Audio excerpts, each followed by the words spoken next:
So in the next, in this video, we're going to focus on just, you've learned a little bit about the basic terminology. Let's kind of look at it a little bit more closely. So what I want you to do is create a cube, if you haven't already. And right click and hold it down. And these are called gestures, and this is how we're going to do most everything in Maya. Click on Vertex, and let's just remember that this is a vertex. And if you click on one and you hit F, you'll focus your view on it. And now you can move them around. So you can get kind of a weird shape like that. So go ahead and kind of experiment with just kind of moving the vertices around.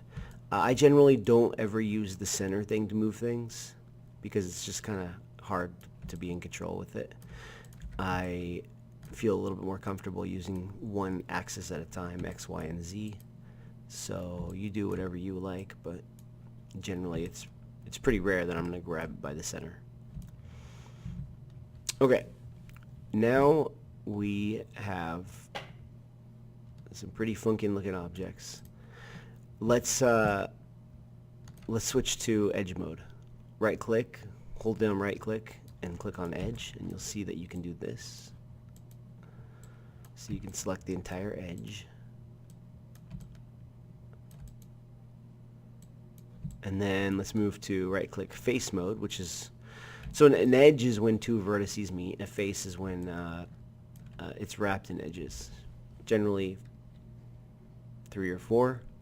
If you have a whole bunch more, it's called n-sided, and it's generally, well, it's going to have to be converted to triangles when we get it into Maya.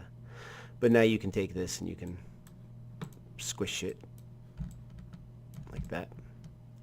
Pretty weird object. And then there's object mode. So if you want to take the whole thing and you want to move it around, just do that. And don't worry about UVs for now. We're going to get to that later. I think that's it. Let's leave it at that.